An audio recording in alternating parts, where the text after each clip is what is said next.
Guys నేను మీకు previous వీడియోలోనే చెప్పా. మనమైతే ఫర్దర్‌గా ఇంటర్వ్యూ ఎక్స్‌పీరియన్స్ సీరీస్ అయితే స్టార్ట్ చేస్తున్నాం అనేసి. అసలు ఈ సీరీస్ దేని గురించిరా అంటే, గైస్ నేనైతే బోత్ ఆఫ్ క్యాంపస్, ఆన్ క్యాంపస్‌లో చాలా ఇంటర్వ్యూస్ అయితే అటెండ్ అయ్యా. ఎస్పెషల్లీ ఆఫ్ క్యాంపస్‌లో. నాతో పాటు చాలామంది నా నెట్‌వర్క్‌లో అయితే ఆఫ్ క్యాంపస్‌లో అయితే డిఫరెంట్ కంపెనీస్‌కైతే ఇంటర్వ్యూస్ అయితే ఇచ్చారు గైస్. ప్రెజెంట్ కూడా ఇస్తూ ఉన్నారు చాలా కంపెనీస్‌కైతే. So, starting from service based companies నుంచి ప్రొడక్ట్ బేస్డ్ కంపెనీస్ వరకు ఈచ్ కంపెనీ రిక్వైర్మెంట్స్ అయితే డిఫరెంట్‌గా ఉంటాయి. యాస్ ఎ ఫ్రెషర్‌గా అయితే మనల్ని ఎలాంటి కైండ్ ఆఫ్ క్వెషన్స్ అడుగుతున్నారు, ఏ టాపిక్స్ అడుగుతున్నారు, ఏ స్కిల్స్ ఎక్స్‌పెక్ట్ చేస్తున్నారు, ఏ లెవెల్‌లో స్కిల్స్ అయితే ఎక్స్‌పెక్ట్ చేస్తున్నారు. సో, వీటి గురించి ఒక 7-8 మినిట్స్‌లో ఇన్ డీటెయిల్‌గా డిస్కస్ చేయడమే ఈ సీరీస్ యొక్క మెయిన్ థీమ్. సో, ఈ సీరీస్‌లో ఫస్ట్ మనం డిస్కస్ చేయబోతున్న కంపెనీ ఇవాళ అయితే ఇన్ఫోసిస్. అసలు ఇన్ఫోసిస్‌లో టెక్నికల్ ఇంటర్వ్యూ క్లియర్ చేయాలంటే మనం ఎలా ప్రిపేర్ అవ్వాలి? సో, దీని గురించి అయితే ఇన్ డీటెయిల్‌గా డిస్కస్ చేద్దాం ఈ వీడియోలో. అసలు ఏ కైండ్ ఆఫ్ క్వెషన్స్ అడుగుతున్నారు, ప్రాజెక్ట్స్ గురించి క్వెషన్స్ ఎలా ఉన్నాయి, మనం ఎలాంటి స్కిల్స్ నేర్చుకొని వెళ్ళాలి, వీటి గురించి అయితే ఇన్ డీటెయిల్‌గా అయితే డిస్కస్ చేద్దాం ఈ వీడియోలో అయితే. సో, మనమైతే వీడియోలోకి వెళ్ళే ముందు మీరు గాని మన ఛానెల్‌ని ఫస్ట్ టైమ్ విజిట్ చేస్తుంటే మాత్రం లైక్ చేయడం మర్చిపోవద్దు. అండ్ మన ఛానెల్‌కెళ్ళి కంటెంట్ చూడండి. మీకు కంటెంట్ నచ్చితేనే సబ్స్క్రైబ్ అయితే చేసుకోండి.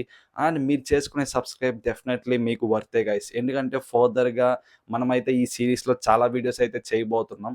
మీరు ఫర్దర్‌గా ఏమన్నా కంపెనీకి ఇంటర్వ్యూకి వెళ్ళే ముందు దాని రిలేటెడ్ వీడియో మన ఛానెల్‌లో ఉంటే మీరు డెఫినెట్‌లీ చూస్తే మీకు యూజ్‌ఫుల్ అయితే అవుతుంది. కానీ ఆ వీడియో మీ దాకా రావాలంటే మీరు సబ్స్క్రైబ్ చేసుకోవడం చాలా ఇంపార్టెంట్. సో, డెఫినెట్‌లీ మీరు చేసుకునే సబ్స్క్రైబ్ అయితే మాత్రం వర్తే. సో, ఇంకేమాత్రం లేట్ చేయకుండా మనమైతే డైరెక్ట్‌గా వీడియోలోకైతే వెళ్ళిపోదాం. Let's go. And Infosys interview విషయానికొచ్చేస్తే ఇదైతే మనకి combination of both technical and HR అయితే ఉంటది గైస్. మళ్ళీ ఇక్కడ మనకి సెపరేట్ హెచ్ఆర్ రౌండ్ అయితే ఏమైతే కండక్ట్ చేయరు. సో, దీంట్లోనే హెచ్ఆర్ క్వెషన్స్ కూడా ఇంక్లూడ్ అయితే చేస్తారు. కాకపోతే యాస్ ఆఫ్ నౌ హెచ్ఆర్‌ని అయితే పక్కన పెట్టేయండి. లాస్ట్‌లో అయితే డిస్కస్ చేద్దాం. ఎందుకంటే ఇన్ఫోసిస్‌లో మెయిన్ థింగ్ అయితే టెక్నికలే గైస్. హెచ్ఆర్‌కి అయితే అంత హడావిడి అయితే ఏం వద్దు. సో, దాని గురించి అయితే లాస్ట్‌లో డిస్కస్ చేద్దాం. ఫస్ట్ ఇంపార్టెంట్ థింగ్ ఏదైతే ఉందో దాని గురించి డిస్కస్ అయితే చేద్దాం. సో, వీళ్ళైతే మెయిన్‌గా ఇంటర్వ్యూ స్టార్ట్ చేసి అయితే సెల్ఫ్ ఇంట్రో గైస్.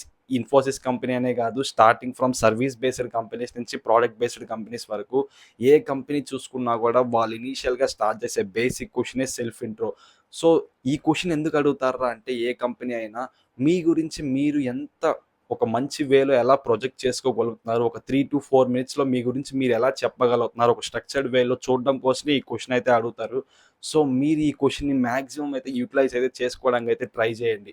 మరి 3-4 మినిట్స్ ఏం చెప్తాం బ్రో అంటే, దాని గురించి నేను ఒక ఆర్డర్ అయితే చెప్తా. సో, దాని రిలేటెడ్ ఒక బేసిక్ టెంప్లేట్ కూడా కింద డిస్క్రిప్షన్‌లో అయితే ఇస్తా. లాస్ట్‌లో అయితే ఒకసారి చెక్ చేయండి. లేదు నేనిప్పుడు చెప్పే కీవర్డ్స్ తీసుకెళ్ళి మీరు చాట్‌జీపీటీ, జెమినీ ఏఐకి ఇచ్చినా కూడా మీకు ఒక స్ట్రక్చర్డ్ వేలో నీట్‌గా ఒక సెల్ఫ్ ఇంట్రో అయితే క్రియేట్ చేసి అయితే ఇస్తుంది. దాన్ని మీరైతే యూజ్ చేసుకోవచ్చు రిఫరెన్స్‌గా. సో, ఇప్పుడు నేను చెప్పే కీవర్డ్స్ అయితే 3 సెక్షన్స్‌గా అయితే డివైడ్ చేస్తున్నా. ఫస్ట్ సెక్షన్‌లో వచ్చేసి మీ నేమ్, మీ ఎడ్యుకేషన్ డీటెయిల్స్, మీ సిటీ డీటెయిల్స్. నెక్స్ట్ సెక్షన్ 2లో వచ్చేసి మీ టెక్నికల్ స్కిల్స్, మీ ఇంటర్న్‌షిప్స్, మీ ప్రాజెక్ట్. అండ్ ఫైనల్ సెక్షన్‌లో వచ్చేసి అచీవ్‌మెంట్స్, మీ గోల్స్‌లో కూడా మళ్ళీ short term goals, long term goals and ఫైనల్‌గా హాబీస్. సో, ఏంది భయ్యా ఇన్ని కీవర్డ్స్ ఉన్నాయి, ఇంత హడావుడి అవసరమా అంటే, యెస్. 3-4 మినిట్స్ మీ గురించి మీరు ఒక స్ట్రక్చర్డ్ వేలో క్లియర్‌గా చెప్పాలంటే ఈ మాత్రం అయితే ఉండాలి. ఇక్కడ చెప్పే కీవర్డ్స్ ఏదో హడావిడిగా ఉండొచ్చేమో గానీ, వన్స్ మీరు ఆ సెంటెన్సెస్ చూసిన తర్వాత మీకు క్లియర్ అండ్ క్రిస్టల్‌గా ఈజీగా అయితే అనిపిస్తది. ఎక్కువ హడావిడి అయితే ఏమైతే ఉండదు. కాకపోతే ఒకసారి డిస్క్రిప్షన్‌లో పెట్టిందని చెక్ చేయండి. లేదు మీరు చాట్‌జీపీటీలో ఇంకా ఈజీగా కావాలన్నా ఈ కీవర్డ్స్ ఇచ్చేస్తే అది ఇంకా బెటర్‌గా అయితే ఇస్తది. కానీ 3-4 మినిట్స్ ఒక స్ట్రక్చర్డ్ వేలో క్లియర్‌గా చెప్పడం అయితే ఇంపార్టెంట్. అదైతే మైండ్‌లో అయితే పెట్టుకోండి. ఈ ఇన్ఫోసిస్ ఇంటర్వ్యూలో వాళ్ళు మెయిన్‌గా స్టార్టింగ్‌లో అడిగేదే మీ ప్రాజెక్ట్స్ గురించి మామ. ఇక్కడ నేను చెప్పే ఇంపార్టెంట్ థింగ్ ఏంట్రా అంటే, మీ రెజ్యూమేలో మ్యాక్స్ టు మ్యాక్స్ 1-2 ప్రాజెక్ట్స్ ఉండేలా అయితే చూసుకోండి. ఇక్కడ చాలామంది చేసే మిస్టేక్స్ ఏంట్రా అంటే 5, 6 ప్రాజెక్ట్స్ అయితే పెడుతూ ఉంటారు. అవన్నీ చాలా బేసిక్ ప్రాజెక్ట్స్ అయితే ఉంటాయి. వాటి వల్ల ఎటువంటి ఇంపాక్ట్ ఉండదు. మీకు యూజ్ కూడా అవ్వదు.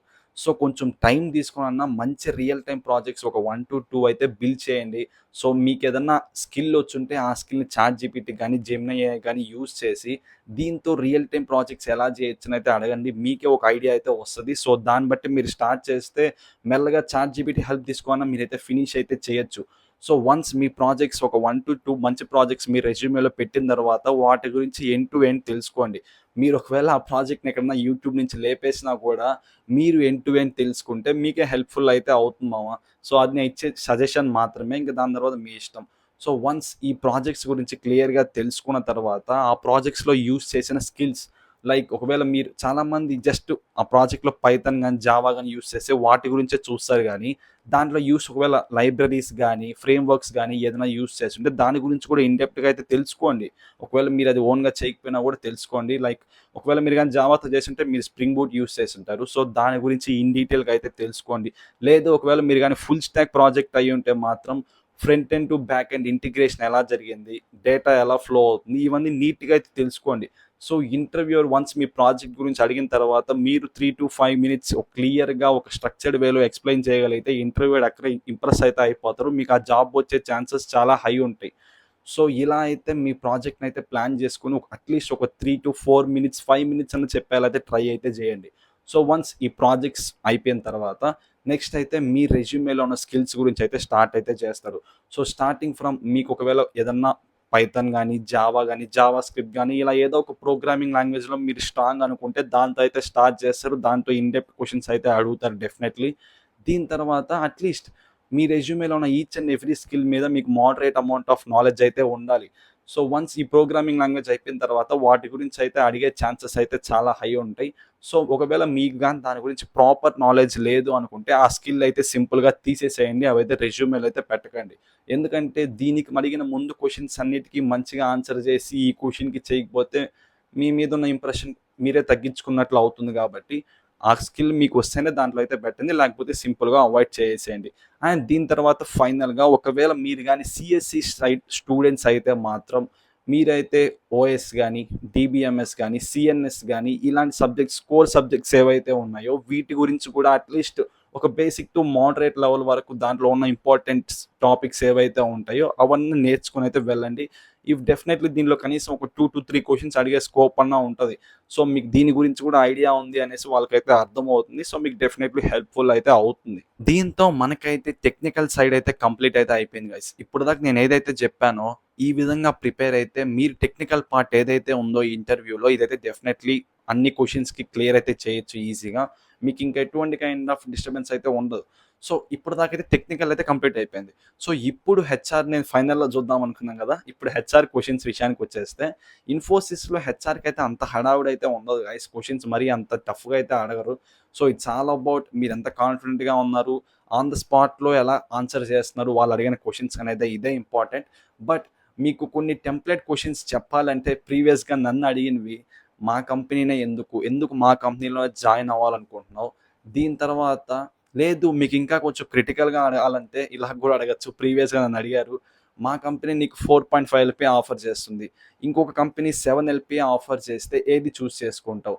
సో, ఇలాంటి క్వెషన్స్ ఎందుకు అడుగుతారంటే మీరు స్పాంటేనియస్‌గా ఎలా రియాక్ట్ అవుతారు? ఒక స్ట్రక్చర్డ్ వేలో మీరు కాన్ఫిడెంట్‌గా ఎలా ఆన్సర్ చెప్పగలుగుతారు? ఇలా చూడడం కోసమే ఇటువంటి కైండ్ ఆఫ్ క్వెషన్స్ అయితే అడుగుతారు.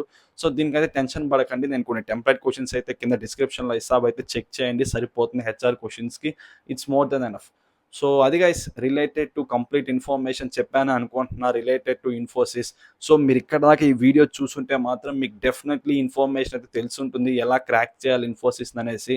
సో, మీకు వీడియో నచ్చితే మాత్రం లైక్ చేయడం మర్చిపోవద్దు. అండ్ నెక్స్ట్ ఇంపార్టెంట్ థింగ్ ఏంట్రా అంటే నెక్స్ట్ మీకు ఫర్దర్‌గా ఏ కంపెనీ రిలేటెడ్ ఇంటర్వ్యూ ఎక్స్‌పీరియన్స్ కావాలి అనేది కింద కామెంట్ అయితే చేయండి. నేను డెఫినెట్‌లీ దాని రిలేటెడ్ వీడియో అయితే చేస్తాను. సో, యాజ్ యూజువల్ లైక్ చేయడం మర్చిపోవద్దు. అండ్ మన ఛానల్ కొత్తగా సబ్స్క్రైబ్ కూడా చేసుకోండి. So, that's it for this video guys. See you guys in the next one. Bye by.